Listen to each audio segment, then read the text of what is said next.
الحمد لله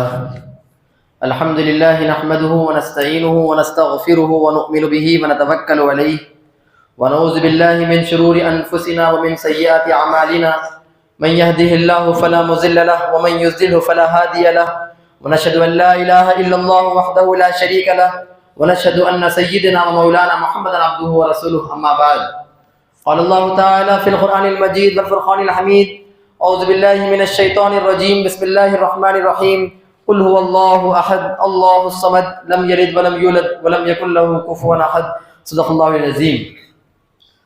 تمام تعریفیں حمد و ثنا اس ایک اللہ کے لیے جس نے مجھے اور آپ کو انسان بنایا، اشرف المخلوقات بنایا۔ خدا چاہتا تو ہمیں جانور بنا کر بھی پیدا کر سکتا تھا، یہ ہمارے پاس کوئی آپشن یا کوئی چوائس نہیں تھی۔ یہ اللہ کا ہم پر بڑا کرم ہوا کہ اللہ نے اشرف المخلوقات انسان بنا کر سارے مخلوقات کا سردار بنا کر اس دنیا میں پیدا فرمایا۔ پھر اللہ کا ہم پر ایک اور بڑا کرم یہ ہوا کہ اس نے ہمیں صرف انسان نہیں بلکہ مسلمان بنا کر پیدا فرمایا۔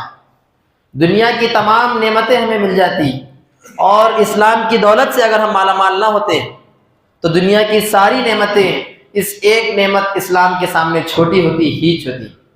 اس بات پر ہم اٹھتے بیٹھتے لیٹتے ہر حال میں اللہ کا شکر ادا کرتے ہیں۔ لاکھوں اور کروڑوں درود اور سلام ہو تمام ہی نبیوں پر، خاص کر ہمارے پیارے نبی حضرت محمد مصطفیٰ صلی اللہ علیہ وسلم پر۔ اللہم صلی علی محمد وعلی آل محمد وبارک وسلم۔ محترم سامعین، یہ بات ہم بہت اچھی طریقے سے جانتے ہیں کہ تقریباً آج سے 1450 سال قبل، یعنی اگر یہ 2024 ہے تو تقریباً 580 یا 600 عیسوی میں اس درمیان میں اللہ کے رسول صلی اللہ علیہ وسلم اس دنیا میں آئے تھے، اور 23 سال کے اندر اللہ کے رسول صلی اللہ علیہ وسلم نے دنیا کو، انسانوں کو ان کی زندگی کا مقصد بتایا، ان کے پیدا کرنے والے سے ملاقات کرائی، دنیا میں انسان کس طرح خوشگوار زندگی بسر کر سکتا ہے اور مرنے کے بعد کی زندگی کے بارے میں بتایا۔ اور ہم نے دیکھا کہ ٹھیک 23 سال کے اندر ایک ایسا انقلاب برپا ہوا عرب کے اندر کہ ٹھیک 23 سال پہلے لوگوں کے اخلاق، لوگوں کے کردار، لوگوں کے افکار اور ان کے اعمال جو تھے ٹھیک 23 سال کے اندر وہ پوری طرح بدل گئے۔ اور پھر جب مسلمان اللہ کے رسول کے اس دنیا کے جانے کے بعد بھی اس کی شہادت دنیا کے سامنے دی، اس کی گواہی جب دنیا کے سامنے دی، تو ٹھیک 100 سال کے اندر اسلام دنیا کے کونوں میں پھیل گیا، اور تقریباً 1300 سال تک، یعنی فرسٹ ورلڈ وار کے اختتام تک آپ کہہ سکتے ہیں کہ ٹھیک 100 سال پہلے تک، 1300 سال تک اسلام اس دنیا کے اندر ایک پاورفل ریلیجین کی طرح، ایک غالب دین کی طرح دنیا پر اس کی حکومت رہی۔ یقیناً مسلمان اس کو پوری طرح فالو نہیں کر رہے تھے، لیکن اسلامی قوانین، اسلامی احکام دنیا میں چلتے اور پھرتے نظر آیا کرتے تھے۔ لیکن ہم نے دیکھا کہ اس کے بعد بگاڑ اور زوال جو شروع ہوا تو پھر مسلمان ذلیل ہونا شروع ہوئے، ٹکڑیوں میں بٹ گئے، فرقوں میں بٹ گئے۔ آج کے اس خطبے کے اندر مسلمانوں کے اس زوال کے اور مسلمانوں کے اس بگاڑ کے 2 بنیادی وجوہات کی طرف میں اشارہ کرنے کی کوشش کروں گا کہ وہ قوم جس کو نبی صلی اللہ علیہ وسلم نے 23 سال کے اندر ان کی پوری شخصیت کو بدل دیا تھا، ان کے پورے کردار کو بدل دیا تھا، اونٹ چرانے والے، بکری چرانے والے بدو اور گاؤں والوں کو دنیا کا امام بنا کر کھڑا کر دیا تھا، کہ آخر کیا وجہ ہے کہ اچانک آج اس دنیا کے اندر اس قوم کا زوال، اس قوم کے بگاڑ اور اس قوم کے اخلاقی انحطاط کا یہ لیول ہے کہ ان کے ہی اپنے لوگوں کو تقریباً 1 سال سے بمباری کی جا رہی ہے، اور 55 ممالک ہونے کے باوجود ان میں سے کسی کے پاس یہ ہمت باقی نہیں رہی کہ وہ دنیا کے سامنے اٹھ کھڑے ہو کر کہیں کہ تم ہمارے بھائیوں پر گولی اور بارود نہیں برسا سکتے۔ آخر اس زوال کے اسباب کیا ہیں؟ دنیا میں آج بھی بتایا جاتا ہے کہ 700 کروڑ کی آبادی ہے اور ان میں 200 کروڑ مسلمان ہیں. اگر سب ایک کنکر پھینک دیں تو پہاڑ بن جائیں، لیکن اتنی بڑی تعداد ہونے کے باوجود دنیا ان 200 کروڑ مسلمانوں کا کوئی خیال کیوں نہیں کرتی؟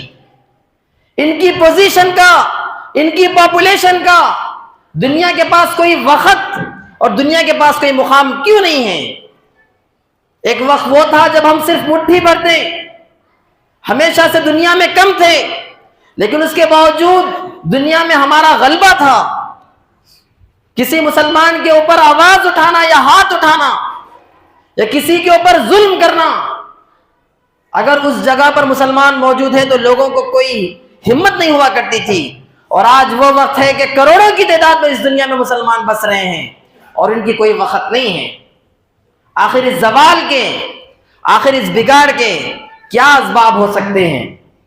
یہ اپنی آپ میں پوری ایک سٹڈی ہے، لیکن دو بنیادی وجوہات، دو بیسک ریزنز جس کی وجہ سے آج مسلمان اس قسم کے زوال کا شکار ہوئے ہیں، میں آپ کے سامنے رکھ کر اپنی گفتگو کو آگے بڑھاؤں گا. مسلمانوں کے اس زوال کے، مسلمانوں کے اس ڈاؤن فال کے، مسلمانوں کے اس بگاڑ کا جو پہلا سبب ہے وہ یہ ہے کہ مسلمانوں کے اندر دین کا جو صحیح شعور ہے، دین اسلام کا صحیح شعور ہے، وہ بہت کم ہوتا چلا گیا. بلکہ ان کے خواص کے اندر بھی یا تو دین کا محدود تصور ہے یا دین کا غلط تصور ہے. اس پر میں نے گزشتہ جمعہ کچھ باتیں کی تھی. دین اسلام کے بارے میں آج بھی بہت سے مسلمانوں کے پاس بڑی غلط فہمیاں پائی جاتی ہیں. میں نے گزشتہ بھی یہ بات بتائی تھی، دین اسلام کے بارے میں 3 چیزیں مجھے اور آپ کو ہمیشہ یاد رکھنی ہیں، اپنی نسلوں تک پہنچانی ہیں، دنیا کے سامنے پہنچانی ہیں کہ آخر یہ دین کا تصور کیا ہے. دین دراصل ایک عربی لفظ ہے جس کا معنی ہے زندگی گزارنے کا راستہ، زندگی گزارنے کا طریقہ، وے آف لائف. عربی میں اسے دین کہتے ہیں. زندگی گزارنے کے بہت سے طریقے موجود ہیں، ان سب کے اندر انسانوں کے لیے جو اللہ نے پسندیدہ طریقہ، ان الدین عند اللہ الاسلام، اللہ کے نزدیک جو قابل قبول طریقہ ہے، اللہ کے نزدیک جو ایکسیپٹیبل وے آف لائف ہے، وہ صرف اسلام ہے. تو یہ بات کہ اسلام زندگی گزارنے کا طریقہ ہے، اس کے معاملے میں مسلمانوں کے اندر بہت سے غلط تصورات پائے جاتے ہیں. اس کا ایک بنیادی غلط تصور مسلمانوں کے اندر یہ ہے کہ دین صرف اپنے ماننے والوں کو ان کی عبادات کی حد تک رہنمائی کرتا ہے. کس طرح نماز پڑھی جائے، کس طرح اذان دی جائے، کس طرح غسل کیا جائے، کس طرح طہارت لی جائے، کس طرح نمازیں پڑھی جائے، یا کس طرح مسجد کا انتظام ہو، یا کس طرح عید کی نماز ہو، یا کس طرح روزے رکھے جائیں، یا کس طرح صدقہ دیے جائیں. بہت سے لوگ سمجھتے ہیں کہ دین صرف ان مجموعات کا نام ہے. یہ انتہائی غلط تصور ہے. یہ دین اسلام پر ظلم ہے جو سمجھتا ہے کہ دین صرف عبادات کی حد تک رہنمائی کرتا ہے. دین اسلام یہ کوئی انسانوں کا بنایا ہوا دین نہیں ہے، یہ کوئی انسانوں کا بنایا ہوا زندگی گزارنے کا طریقہ نہیں ہے. جس طرح اس دنیا کو اللہ نے بنایا، جس طرح اس کائنات کو اللہ نے بنایا، ٹھیک اسی طرح اس دنیا کے انسانوں کو زندگی گزارنے کا طریقہ اللہ نے ہی اسلام کی شکل میں اپنے نبیوں کے ذریعے اس دنیا میں بھیجا. یہ صرف مسلمانوں کو بلکہ سارے انسانوں کو صرف عبادات کی حد تک رہنمائی نہیں کرتا، بلکہ ان کے معاملات، ان کے گھر دار، ان کے خاندان، ان کے محلے، ان کے پڑوس، ان کا کردار، ان کا سماج، ان کی سوسائٹی، ان کی سیاست، ان کی معیشت، ان کی معاشرت، غرض زندگی کے ہر معاملے میں، اس کی پیدائش سے لے کے موت تک جتنے معاملات سے انسان کو انکاؤنٹر کرنا پڑتا ہے، ان تمام معاملات کے اندر اسلام رہنمائی کرتا ہے. یہ پہلی غلط فہمی مسلمانوں کو اپنے ذہن سے نکالنا ہے. آپ شادی بیاہ کیسے کریں، آپ کاروبار کیسے کریں، آپ دوستی کیسے کریں، آپ رشتے کیسے بنائیں، آپ طلاق کے معاملات کیسے کریں، آپ سماج کو کس طرح تعمیر کریں، آپ کے تعلقات کیسے ہونے چاہیے، ان تمام معاملات میں آپ کا بینک کا کاروبار کیسا ہونا چاہیے، آپ کے لین دین کیسے ہونے چاہیے، ان تمام معاملات میں دین ایک مسلمان کی رہنمائی کرتا ہے، اور مسلمانوں کی ذمہ داری ہے کہ اس رہنمائی کو وہ غور سے سمجھے اور اس کے مطابق اپنی زندگی کو گزارنے کی کوشش کرے۔ یہ پہلی غلط فہمی کہ اسلام صرف عبادات کی حد تک رہنمائی نہیں کرتا بلکہ زندگی کے تمام معاملات میں رہنمائی کرتا ہے۔ دوسرا سبب دین اسلام کے معاملے میں جو بگاڑ کی وجہ بنا ہوا ہے، جس کی وجہ سے آپ کہہ سکتے ہیں کہ امت مسلمہ آج زوال کا شکار ہے، مسلمانوں کو اپنی ذمہ داریوں کے متعلق صحیح شعور نہیں ہے۔ ہماری ذمہ داری کیا ہے؟ کیا ہم صرف یہ کہتے کہ میں مسلمان ہو گیا اور میں نے ایمان لا لیا تو کیا ہم چھوڑ دیے جائیں گے؟ کیا ہم پر کچھ ذمہ داریاں عائد نہیں ہوتی؟ کیا ہم پر کچھ ریسپانسبلٹیز عائد نہیں ہوتی؟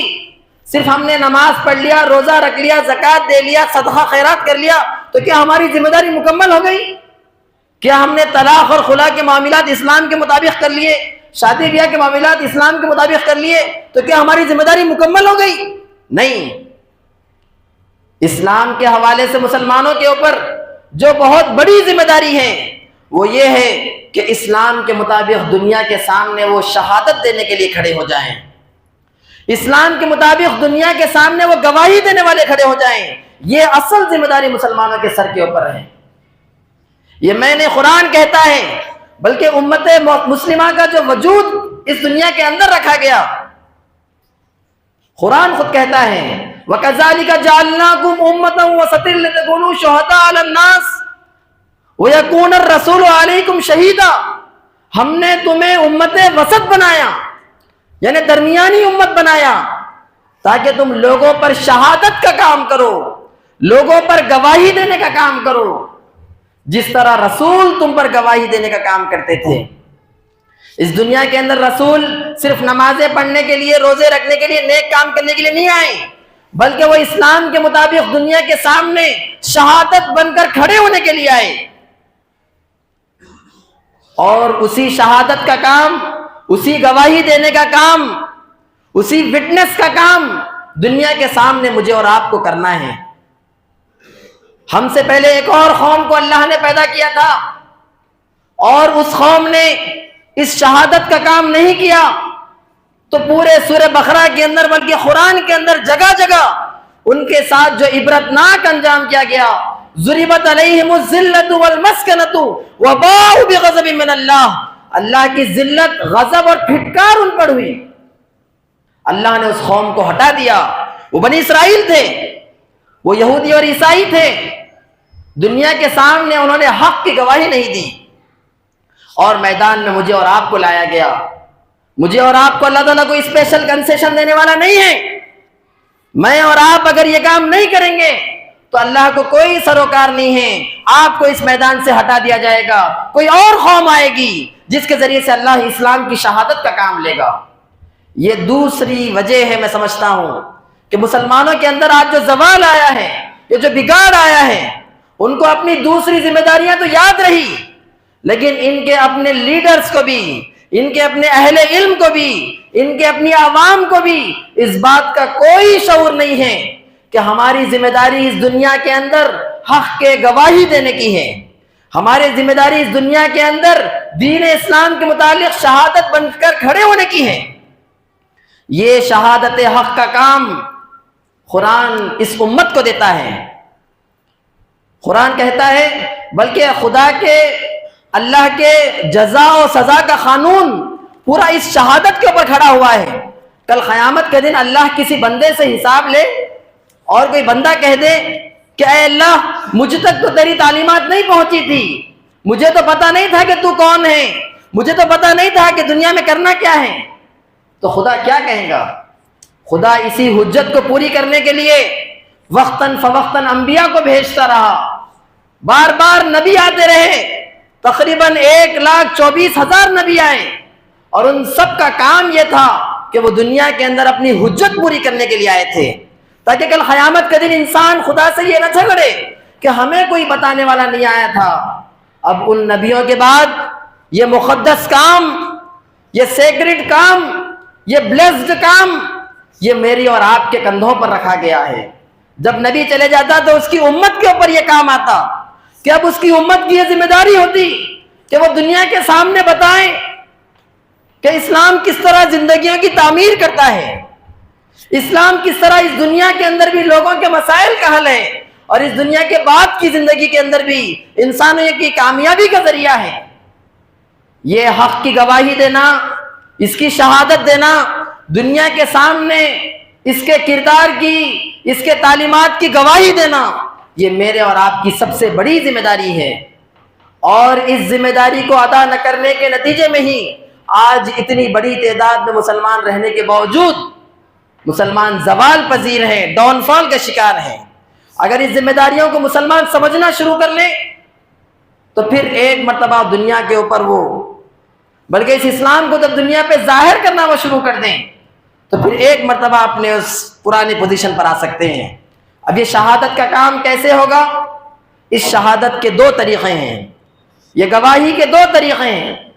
ایک ہے قولی شہادت کہ اپنی زبان سے، اپنے قول سے دنیا کے سامنے ہم گواہی دینا، ہمارے تقریریں، ہمارے خطبے، ہماری گفتگویں، ہمارے ڈسکشنز، ہمارے ڈرائنگ ٹیبل کے ڈسکشنز، ہمارے ہوٹل کے ڈسکشنز، ہماری ملاقاتیں، اور اس طرح جتنے ذریعے ہو سکتے ان تمام مینس آف کمیونیکیشن کو ہم استعمال کریں، ان تمام ذرائع کو ہم استعمال کریں اور دنیا کو بار بار بتاتے رہیں کہ اسلام کا کیا مطلب ہے، مسلمانوں کی ذمہ داریاں کیا ہیں، خود مسلمانوں کو بھی بتائیں اور دوسرے انسانوں کو بھی بتائیں کہ ان کا پیدا کرنے والا کون ہے، اور ان کو بتائیں کہ اسلام صرف اذان اور مسجد کا نام نہیں ہے، اسلام صرف روزے اور زکوٰۃ کا نام نہیں ہے، بلکہ اسلام آپ کے مسائل کا حل بھی پیش کرتا ہے۔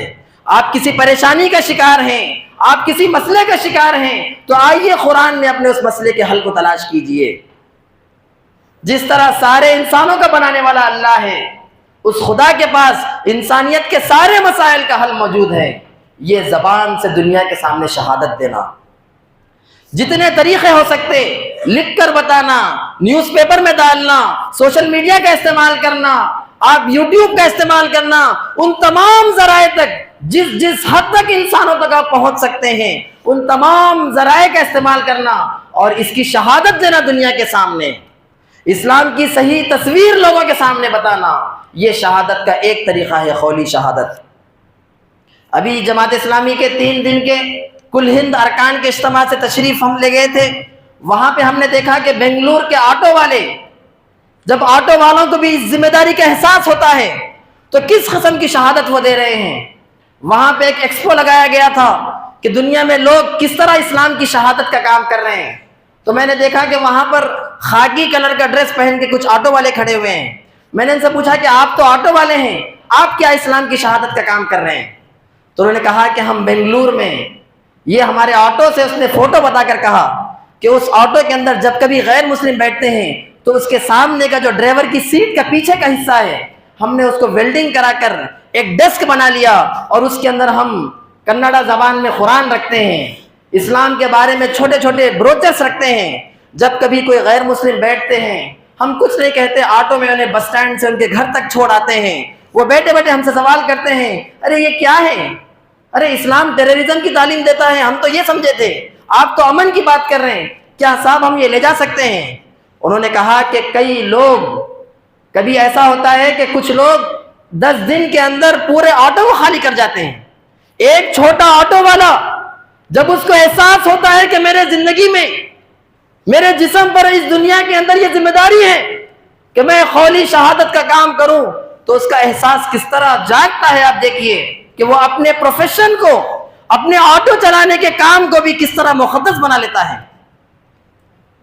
یہ ایک طریقہ، ایسی بہت سی مثالیں ہم نے وہاں پر دیکھی۔ یہ قولی شہادت کا کام اس وقت امت میں سب کو کرنا شروع کر دینا چاہیے، ہمارے چھوٹوں کو بھی، ہمارے بڑوں کو بھی۔ ہم نے وہاں پر دیکھا کہ 70-75 سال کے بوڑھے افراد جن کے بارے میں ہمارا خیال یہ ہے کہ اب یہ کوئی دین کا کام نہیں کر سکتے، وہ واکرز ایسوسی ایشن کے ممبر ہیں، صبح صبح جو مارننگ کی واک ہوتی ہے وہ بھی اپنے نائٹ پائٹ اور ٹریک سوٹ پر جوتے پہن کر جاتے ہیں، وہاں پہ لوگ جمع ہوتے ہیں، سب تالیاں مارتے ہنستے ہیں، وہاں پہ یہ چھوٹے چھوٹے بروچرز بانٹ رہے ہیں، بوڑھے 75-80 سال کے۔ اس جذبے کے لیے عمر کی کوئی قید نہیں ہے۔ آپ نہیں کہہ سکتے کہ میں 60 سال کا ہو گیا اب میں مسجد کی کونے میں کرسی کو لے کر بیٹھ جاؤں گا، نہیں۔ امیر جماعت سید سعادت اللہ حسینی صاحب نے تو بڑی اچھی بات کہی۔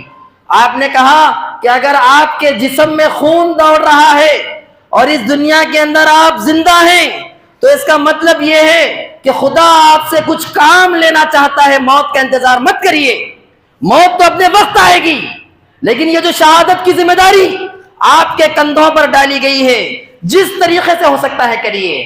آپ اگر گدیوں پہ بیٹھتے ہیں، ہوٹلوں میں بیٹھتے ہیں، تو آپ لوگوں سے گفتگو کرنا شروع کیجئے۔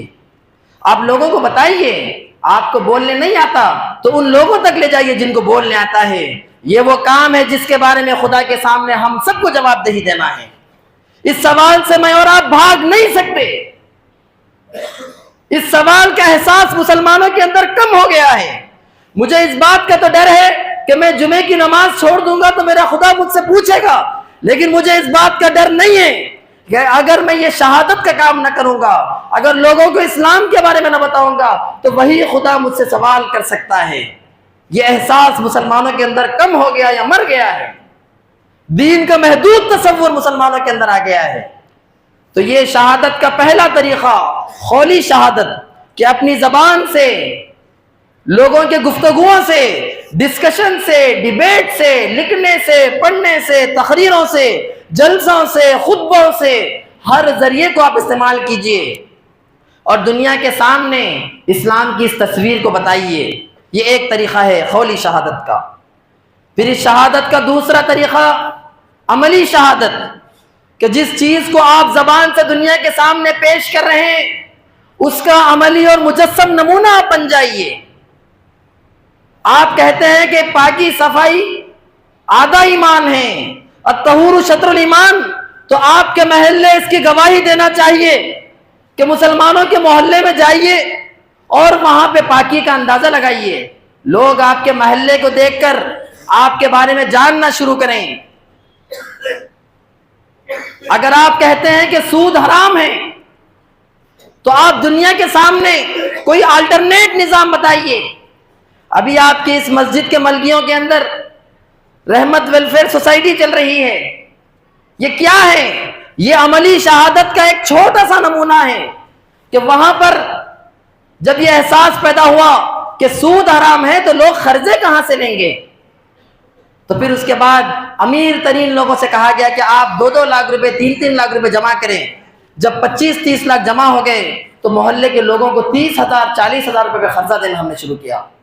آج سے 40 سال پہلے آپ سب جانتے ہیں مکرم پورے میں اسلامک بینک جو کھولا گیا تھا، آج اس وقت کریم نگر کے اندر ہر مہینہ جماعت اسلامی کی طرف سے 1.5 سے 2 کروڑ روپے ہم لوگوں کو بلا سودی قرض دیتے ہیں۔ یہ کیا ہے؟ یہ ایک عملی شہادت کا چھوٹا سا نمونہ ہے۔ آج پورے تلنگانہ کے اندر ہر سال 450 کروڑ روپے بلا سودی قرض ہم دیتے ہیں۔ یہ کیا ہے؟ یہ اس بات کا اعلان ہے کہ سود حرام ہے، اور آپ کو اگر قرض چاہیے تو جماعت اسلامی کے اس بینک سے آپ حاصل کیجئے۔ جتنی ہماری کوشش ہوتی ہے ہم وہاں کام کریں گے۔ یہ کوئی میں فخر سے بات نہیں کہتا، بلکہ میں کہتا ہوں کہ ہمارے اور لوگ اس طرح کے کام شروع کرنے چاہیے۔ صرف تقریروں سے یہ کام نہیں ہو سکتا، صرف دعووں اور نعروں سے یہ کام مکمل نہیں ہو سکتا، بلکہ دنیا کے سامنے، اور جو مکرم پورے کی سوسائٹی یا ان تمام سوسائٹیز کا میں ذکر کر رہا ہوں اس میں 30% لوگ غیر مسلم ہیں۔ وہ وہاں پہ آ کے قرضہ لیتے ہیں، ان کی آنکھوں سے پانی جاتا ہے۔ وہ کہتے ہیں کہ ہمارے پاس بھائی بھی جب قرضہ دیتا ہے تو کم از کم 5% 10% مٹی کے نام پہ یا سود کے نام پہ لیتا ہے۔ آپ کیسے لوگ ہیں اس زمانے کے اندر جو بغیر کسی اضافی رقم کے لوگوں کو قرضہ دے رہے ہیں؟ یہ وہ کردار ہے، یہ وہ عملی شہادت ہے جو دنیا کے سامنے مجھے اور آپ کو پیش کرنا ہے۔ یہ شہادت کا دوسرا طریقہ ہے۔ اس طرح مسلمان اپنے شادی بیاہ کے ذریعے، اپنے خاندانی معاملات کے ذریعے اپنے محلوں کو سدھارنے کا کام کریں۔ ان تمام کاموں کو آپ کنٹینیو کریں. یہ عملی شہادت ہے. آپ کچھ نہیں کر سکتے تو کم از کم 2 گھنٹے 3 گھنٹے کا اپنا گھر ہے, وہاں پہ اسلام کو آپ نافذ کریں. آپ کی اس زمین پر اسلام کو نافذ کریں. کوئی اگر کہے کہ میں اسلام دیکھنا چاہتا ہوں تو جائیے اس گھر کے پاس جائیے, آپ وہاں پہ اسلام کا پکا نمونہ دیکھ سکتے ہیں. آپ کچھ بھی نہ کر سکتے ہو تو کم از کم اپنی ذات پہ اسلام کو نافذ کر لیں. کم از کم آپ اسلام کا چلتا پھرتا نمونہ بن جائیں. یہ بھی عملی شہادت کی ایک تصویر ہے. لوگ آپ کے اخلاق سے, آپ کے کردار سے, آپ کے ٹرانزیکشن سے, آپ کے معاملات سے کہیں کہ اگر کوئی اسلام کی سچی تصویر پیش کر سکتا ہے تو وہ یہ ہے. آج مسلمان بگاڑ کا شکار ہے, ظلم کا شکار ہے. اس کی وجہ یہ ہے, آپ اندازہ لگائیے کتنا غلط الزام مسلمانوں کے اوپر ہے کہ کیا واقعی اسلام دہشت گردی سکھاتا ہے؟ کیا اسلام لوگوں کو مارنے کی بات کرتا ہے؟ اللہ کے رسول پر قربان جائیے. ایک مرتبہ آپ بیٹھے ہوئے ہیں, چھوٹی سی چڑیا اوپر اپنے صحابہ کے اوپر گھوم رہی ہے. اللہ کے رسول کا دل پسیج جاتا ہے, پوچھتے کیا ماجرا ہے؟ ایک صحابی کہتے ہیں میں نے اس کے چھوٹے سے انڈے یا بچے لا لیے. اللہ کے رسول فوری کہتے ہیں کہ جاؤ اور اس کی جگہ واپس رکھ دو. وہ شخص مومن نہیں ہو سکتا جو دنیا کے دوسرے کریچرز کے ساتھ, دوسرے مخلوقات کے ساتھ نرمی کا رویہ اختیار نہ کرے. جانوروں کی حد تک نرمی کا معاملہ. ایک اونٹ آپ کے پاس آتا ہے, اس کی آنکھوں سے پانی جاتا ہے, وہ روتا ہے. اللہ کے رسول اس کے مالک کو بلاتے ہیں اور فوری کہتے ہیں کہ کیا ماجرا ہے؟ وہ کہتا ہے کہ میں بہت زیادہ سامان اس کے پیٹھ پر ڈھوتا ہوں. اللہ کے رسول نے انہیں وارننگ دی کہ تم ان معصوم جانوروں پر کس طرح تم یہ بوجھ لا رہے ہو. ایک اسلام اور اس کا رسول جانوروں کی حد تک نرمی کی بات کرتا ہے, کیا وہ دہشت گردی کی تعلیم دے گا؟ لیکن افسوس مسلمانوں پر کہ کبھی کوئی اٹھ کر نہیں کہتا, کوئی اپنی زبان سے تقریروں میں نہیں کہتا, کوئی بتاتا نہیں دنیا کو یہ تعلیمات کو. اس کی وجہ سے بیچارے اور معصوم لوگ ٹی وی پر دیکھتے ہیں, مجھے اور آپ کو دہشت گرد سمجھتے ہیں اور ہماری زبانیں لگی ہوئی ہیں. آپ کی جنگ, آپ کی لڑائی کوئی دوسری لڑنے والا نہیں ہے. آپ پہ الزام لگا ہے تو آپ کو اٹھنا ہوگا, دنیا کے سامنے بتانا ہوگا کہ اسلام کتنا امن پسند مذہب ہے, اسلام کتنا دیانتدار مذہب ہے, اسلام کتنی صداقت کی طرف لوگوں کو بلاتا ہے. یہ عملی شہادت, یہ 2 کام مسلمانوں کو ہر حیثیت میں کرنا ہے. اپنی زبان سے ہم گواہی دیں, اپنے عمل سے ہم گواہی دیں. پھر آپ اس کے بعد تصور کر سکتے ہیں کہ پھر وہ مسلمانوں کا جو پرانا دور تھا جس کے نتیجے میں لوگ مسلمانوں کو ظلم ہونے پر بلاتے تھے, لوگ خود دوسری قوم کے لوگ بلاتے تھے کہ ہمارا بادشاہ ظلم کر رہا ہے, آپ لوگ آئیے, آپ امن پسند ہیں, آپ یہاں پہ آئیں گے تو ہم پر امن کریں گے. اللہ سے دعا ہے کہ اللہ تعالیٰ اسلام کی اس سچی تصویر کو دنیا کے سامنے پیش کرنے کی توفیق عطا فرما. شہادت حق کا اصلی نمونہ دنیا کے سامنے میں پیش توفیق عطا فرما. ہماری دعاؤں کو قبول فرما, ہماری غلطیوں کو معاف فرما. جزاک اللہ. السلام علیکم و رحمۃ اللہ وبرکاتہ.